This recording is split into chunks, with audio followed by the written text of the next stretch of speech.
Bienvenidos a una nueva emisión de Desconectados, el programa de Ucompensar Estéreo para pensar la realidad por fuera del sentido común establecido. Hoy hablaremos acerca del periodismo investigativo, que tiene como uno de sus principales hitos el caso de Watergate en Estados Unidos, y vamos a hablar justamente con la protagonista de ese paralelo de Watergate que se ha dado en Colombia a través de este libro, donde se resume la historia de lo que fue el desfalco de la UNGRD, escrito por Paula Bolívar, El desastre de los decentes, quien nos acompaña hoy. Paula Bolívar, muchas gracias por aceptar la invitación a Desconectados. Hola Juan Luis, muchas gracias por esta invitación. Vale, muchas gracias a ti por aceptar. Bueno, Paula, un trabajo muy interesante el que está plasmado aquí en este libro, que a pesar de ser un libro de investigación, tiene una escritura muy fresca, muy fácil de digerir para todo tipo de público, no solamente para los periodistas y amantes de la investigación y todo lo que refiere al entorno político en Colombia. Entremos un poco en materia hablando acerca de tu experiencia. ¿Cómo se forma un periodista investigativo en Colombia? Pues sabemos que tú eres comunicadora social y periodista, que tienes una maestría además en gerencia de la transformación digital y analítica de negocios, pero ¿qué otros elementos forman parte de todo ese ecosistema del que se nutre un periodista investigativo en Colombia? Bueno, Juan Luis, pues muchas gracias de nuevo por esta invitación. Para mí es muy grato estar aquí en la Universidad Compensar, que hace rato me habían dicho que es tremendo lugar y hoy lo confirmo aquí. Ya he conocido las instalaciones, así que muchas gracias de nuevo por la invitación. Y es una pregunta muy buena la que me haces, porque para lograr ser periodista de investigación se necesita primero pues la experiencia, ¿no? Uno no inicia los primeros años siendo el tremendo periodista de investigación, pero uno sí tiene que tener pasión, porque este ejercicio no es nada fácil, se sufre bastante, ¿no?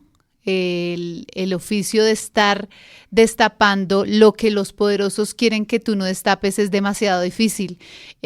Por eso tienes que tener mucha pasión, ser muy disciplinado, porque cualquier información que saques que no sea correcta puede destruir por completo tu carrera. Así que yo creo que es una combinación de experiencia, disciplina, amor y compromiso. Experiencia, disciplina, amor y compromiso para llegar, digamos, a las esferas más altas del periodismo en Colombia, como la W Radio, donde estuviste y digamos que adelantaste todo este proceso investigativo que posteriormente te llevó a ser galardonada con el premio Simón Bolívar como periodista del año en el año 2024.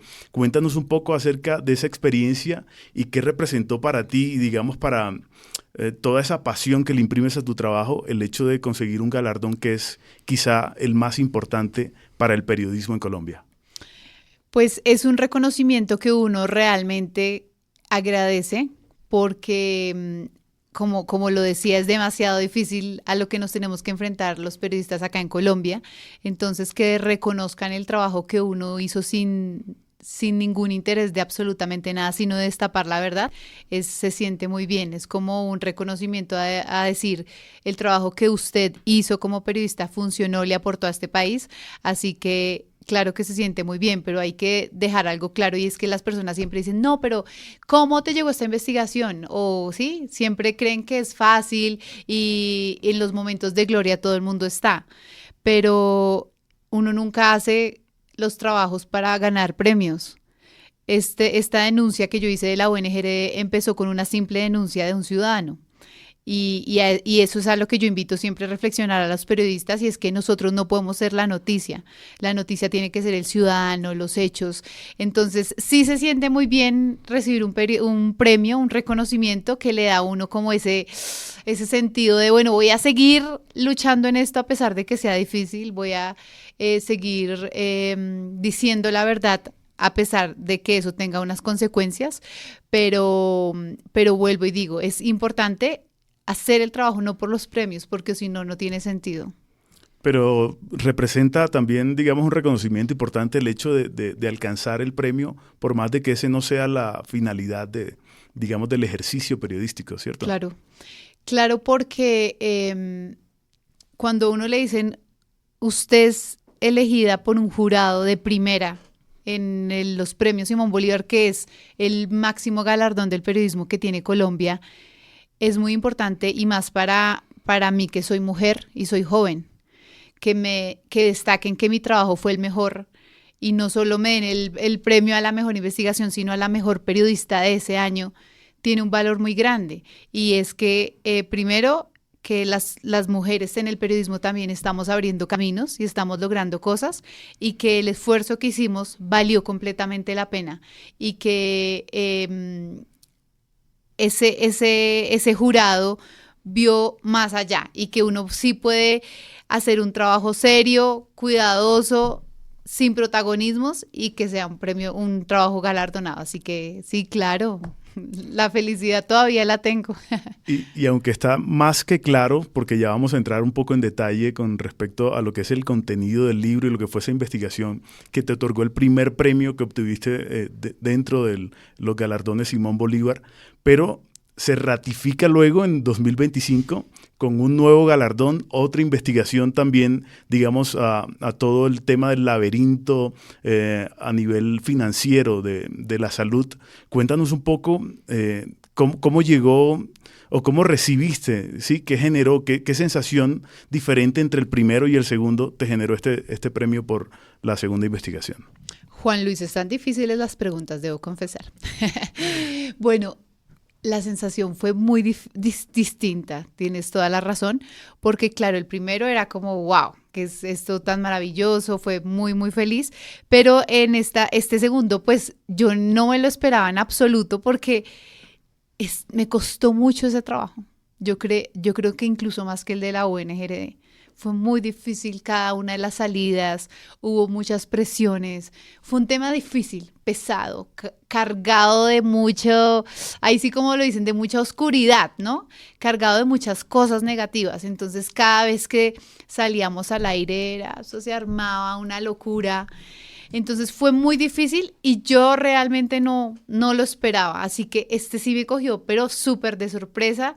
Yo dije, y me emocionó bastante porque lo sufrí mucho, este laberinto de los dineros de la salud.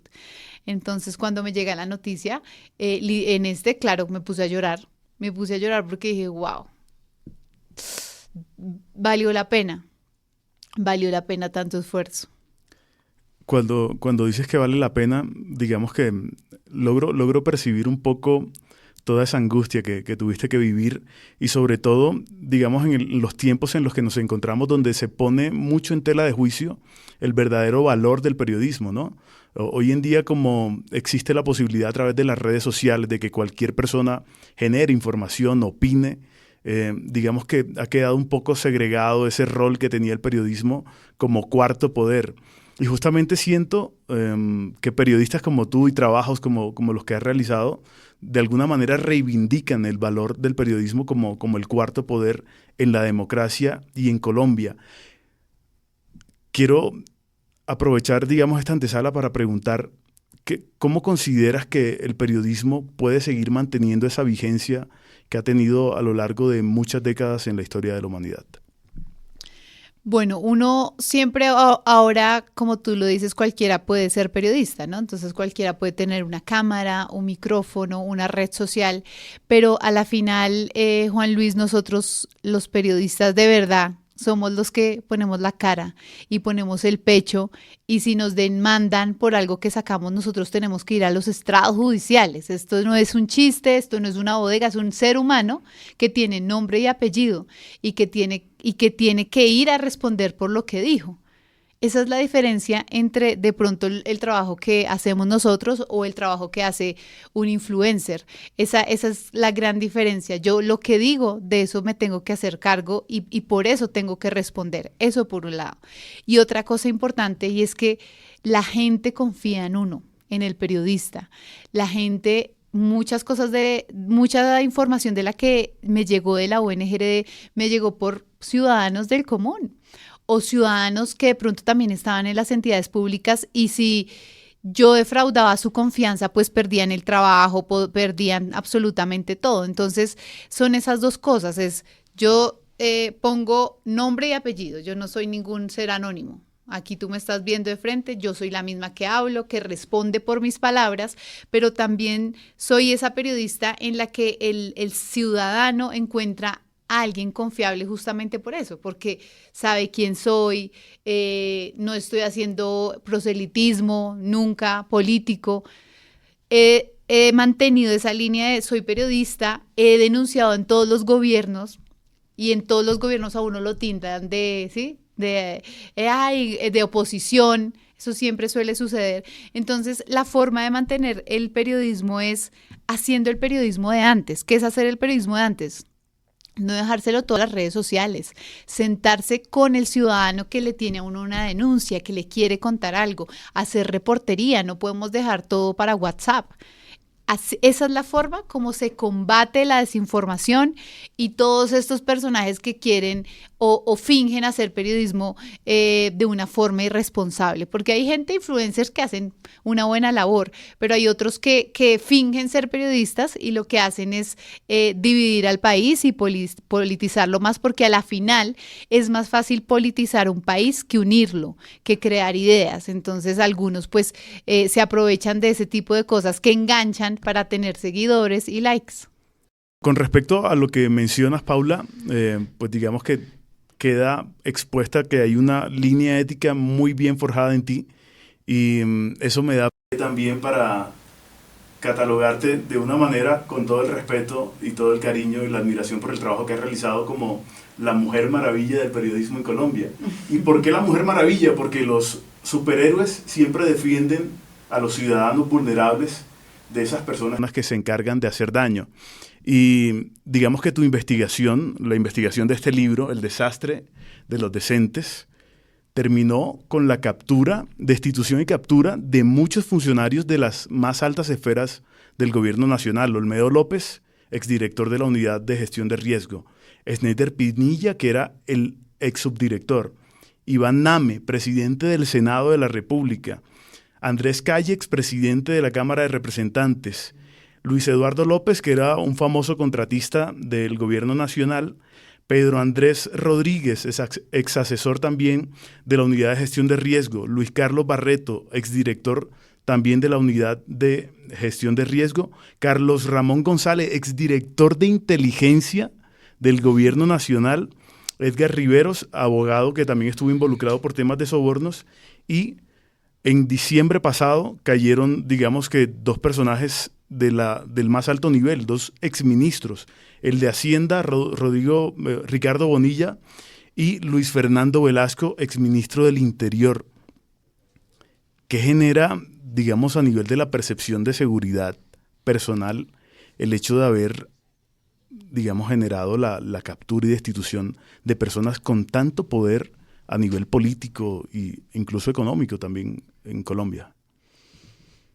Pues a lo largo de esta carrera uno se va acostumbrando a tener miedo, ¿no? Uno siempre tiene miedo, pero yo creo, Juan Luis, que es más grande la vocación y la misión que uno tiene más allá del miedo, porque si uno le hiciera solo caso al miedo y no a la vocación, pues uno terminaría pues no haciendo el trabajo ni el oficio de ser periodista. Entonces, lo que yo creo es que simplemente yo hice mi trabajo, que fue hacer unas denuncias con pruebas contundentes, y ya del resto no es mi responsabilidad, porque uno entrega eso y ya son las autoridades las que deciden. La Fiscalía General de la Nación tomó esa decisión, la justicia colombiana tomó esa decisión. Eso yo ya sé que eso, independientemente si los dejan libres o no, yo cumplí con mi misión, me llegó una información, la hice pública, busqué la contraparte, es decir, busqué tanto al ministro de Hacienda como al ministro del Interior, Luis Fernando Velasco, y ya, pero es más, yo de pronto yo preocuparme o angustiarme porque los capturen o porque no los capturen, creo que eso ya sería asumir un peso adicional que no debe competir, no me compete. Ok, digamos que la pregunta va enfocada también, siempre este tipo de personajes tienen adeptos que suelen ser muy radicales. ¿Te han llegado algún tipo de amenazas por esta investigación y las consecuencias que trajo para estas altas esferas del poder? No, directamente no, pero sí uno de pronto solicitudes de rectificación de abogados súper poderosos. Esa es la forma como un acoso judicial, lo podríamos decir así. Ok, ¿de qué manera te blindas emocionalmente para sortear toda esta situación? Yo soy una mujer muy espiritual, soy católica, creo mucho en Dios, entonces esa ha sido mi forma de poderme levantar todos los días, ofrecerle a Dios pues mi trabajo como periodista, que me ilumine, que me dé sabiduría para saber qué debo ver, dónde no debo entrar, con quién debo hablar, con quién no debo hablar. Así que eso es, digamos, es como yo siempre le digo, tú me diste unos talentos que es de investigadora, ayúdame tú a que esos talentos sean utilizados de forma correcta. Así que esa es la forma más grande de la que yo me puedo brindar con Dios. Ok, Paula. Hay una particularidad que en lo personal me genera mucha curiosidad frente a este caso. Es que tú realizas la investigación en la emisora para la que trabajabas. Esto como consecuencia deja en la cárcel a un alto funcionario y luego él te concede entrevistas para la realización de este libro que nos estás presentando. ¿Cómo, de qué herramientas te valiste para poder, digamos, persuadirlo y que él aceptara, digamos, una nueva entrevista o un nuevo encuentro contigo para profundizar en un tema que le generó un perjuicio grande, merecido, pero grande? Bueno, eso se gana con trabajo igual, ¿no? Con constancia. Yo tuve que ir varias veces con él para poder obtener la entrevista para el libro, una y otra vez, y eso no es fácil. O sea, dedicarle uno todo el día a estar allá con un privado de la libertad, eso no es fácil. Es difícil y solo pensarlo pues da nervios, bueno, ¿qué voy a hacer? ¿Qué le voy a preguntar? ¿Qué no le...? Todo eso es fuerte. Entonces es constancia y decir, bueno, voy a volver a ir y le voy a volver a preguntar por esto, le voy a volver a preguntar por esto. Entonces yo creo que él me dio la entrevista a mí porque yo le generé a él confianza, independientemente, claro, él creyó que yo tenía de pronto algo en contra de él y yo se lo aclaré, yo le dije, mire, los periodistas denunciamos delitos y no personas. Digamos, yo no tengo nada contra usted. Usted entienda que usted era un funcionario público y cometió un delito. Por eso yo lo denuncié, no por más ni que fuera de Antioquia, es decir, personal, esto no es personal. Si ahí hubiera estado otra persona, pues esa persona hubiese sido denunciada. Entonces, ¿cómo lo logré? Con constancia y yo creo que siendo transparente, diciéndole, mire, yo no quiero una chiva para allá, una primicia, una exclusiva. Yo quiero que me cuente de usted. Cuénteme qué hizo, qué pasó, cómo fue, qué está haciendo ahora. Yo creo que es eso, o sea, como también un respeto por el personaje al que iba a entrevistar. Independientemente de lo que haya hecho, pues es un ser humano que tiene miedo, está privado de la libertad. Entonces yo creo que fue eso. Claro, no fue fácil. Ahí en el libro justo inicia con ese relato de cuando yo voy entrando al centro de reclusión militar, que a mí me da miedo, pues porque, ¿qué le voy a decir? Él está ahí por mi culpa, pues por yo haberlo denunciado, no por mi culpa, por culpa de él. Pero ese momento fue difícil.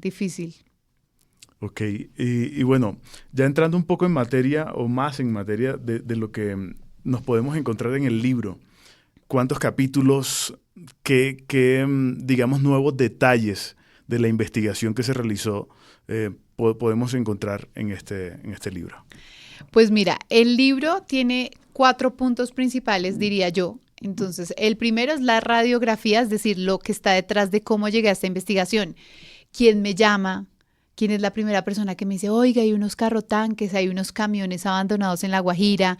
¿Quién es esa persona? Obviamente es una fuente que no reveló su nombre, pero todo eso, ¿cómo empieza eso tan chiquitico que luego terminó en todo este escándalo de corrupción en la UNGR? Entonces está la radiografía, está la entrevista con Olmedo, que aparece en cada uno de los capítulos y justamente yo la utilicé porque la conversación con él es muy interesante porque él es un hombre místico, ¿no? Entonces me entrega información, raya en una libreta, detalles que yo sé que a los lectores les va a gustar bastante. Entonces ese sería como el segundo punto importante y el libro está compuesto de 8 capítulos muy fáciles y muy sencillos de leer.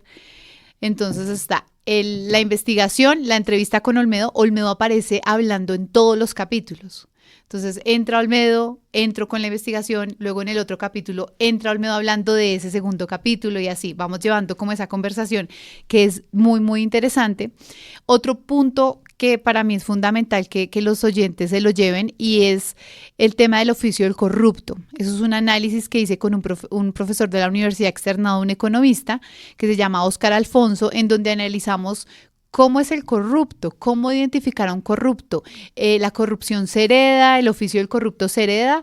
¿O no? ¿O de un momento a otro uno se vuelve corrupto? Entonces ahí hicimos un análisis y uno de los puntos para identificar a un corrupto es que es tiende a ser el servilismo, ¿no?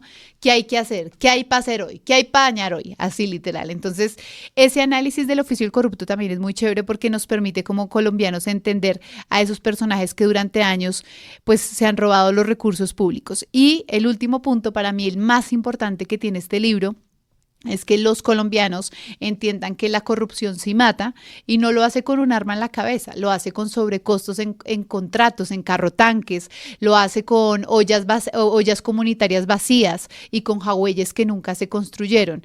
¿Por qué? Aquí está la historia, el libro comienza y termina con la historia de una niña guayú que yo conocí en el 2023, que le puse Sofía, realmente tiene otro nombre, pero como pues por protegerla. Yo conocí a Sofía cuando en el 2023 y Sofía tenía un daño neuronal a causa de la sed y del hambre. Y Sofía, a quien le dedico este libro, nunca podrá leer este libro porque el daño neuronal es tan grande que Sofía no tiene la misma conexión neuronal que tenemos nosotros, que tuvimos la oportunidad de recibir líquidos y alimentos. Entonces, eso para que los colombianos entiendan, porque la corrupción no es, ay, por allá que es que se robaron la plata de la UNGRD, no. Esto nos tiene que doler a todos y tenemos que entender que es el futuro de nuestros niños el que está en juego cuando se apropian y se roban nuestros recursos. Totalmente de acuerdo porque digamos que volviendo al tema del oficio del corrupto que me llamó muchísimo la atención, creo que es importante que en Colombia empecemos a ser un poco más conscientes del daño que esto genera, ¿no? Y el hecho de humanizarlo, de aterrizarlo a través de la historia de una niña me parece que es algo que puede ayudar a generar conciencia, más cuando nos encontramos a portas de una nueva coyuntura electoral, ¿no? Entonces, tú hablabas de que se realizó un análisis ¿desde qué ámbito? Desde el ámbito psicológico, desde el ámbito sociológico de los corruptos y no sé qué otros detalles nos podrías entregar con respecto a este perfilamiento que podemos hacer nosotros para identificar a una persona corrupta. Pues el análisis es desde el tema socioeconómico, ¿no? Okay. Este profesor con el que te menciono ya llevaba mucho tiempo analizando a los corruptos, incluso yo encontré este título que me parece magnífico, El oficio del corrupto. Es decir, el corrupto no es una persona que de un momento a otro es buena, honesta y le llega una bolsa llena de plata en efectivo y se vuelve corrupto, no. El corrupto tiene eso como oficio. El corrupto está dispuesto a perder su prestigio social con tal de no perder su prestigio económico y político. El corrupto se dedica a eso. El corrupto ya sabe a quiénes puede corromper, porque ese es su oficio. Así como mi oficio es ser periodista y el tuyo también, ellos también lo hacen diariamente. Entonces tienen reuniones de corrupto, tienen desayunos de corrupto. Su vida gira en torno a eso. Y por eso son dedicados, el tema del servilismo a mí me encantó porque ellos están dispuestos a todo tipo de cosas. Aquí yo le hice, este es el capítulo, ya les digo, a ver, el capítulo 8. En el capítulo 8 le hice justamente esas preguntas que yo siempre he tenido sobre cómo es un corrupto. Entonces, a ver, te voy a dar un ejemplo de lo que le pregunté al profesor.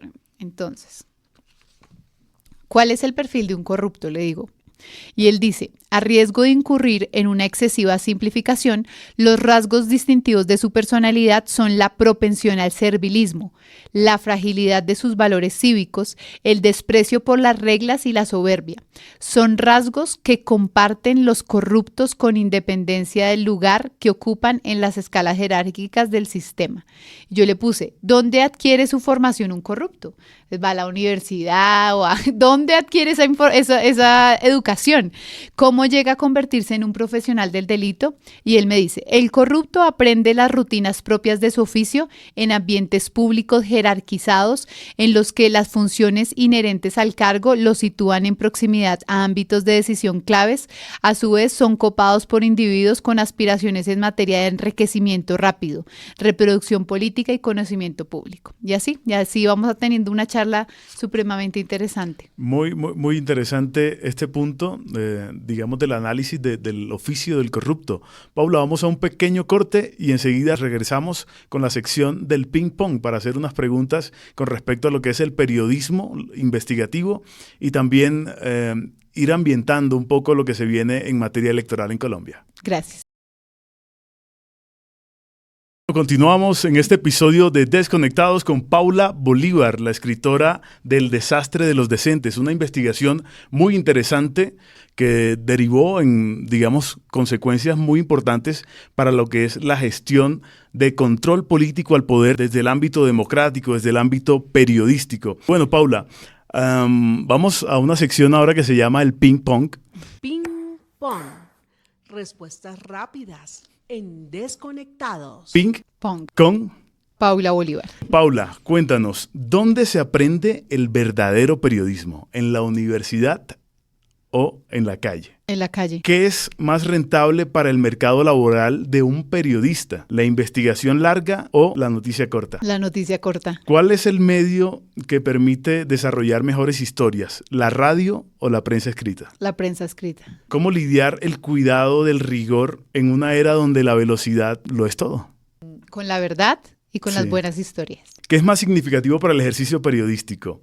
¿El contacto directo con una fuente oficial o una filtración de información? La fuente oficial. ¿Neutralidad o postura editorial clara? Neutralidad. ¿Periodismo de investigación o periodismo de opinión? Me gusta más de investigación. ¿Cobertura política o cobertura de temas sociales? Temas sociales. ¿La primicia o la profundidad del reportaje? La profundidad del reportaje. ¿Trabajo individual o trabajo como equipo de redacción? Equipo de redacción, sin duda. ¿Verdad incómoda o entrevista complaciente? Verdad incómoda. ¿Una historia humana o un dato duro de denuncia?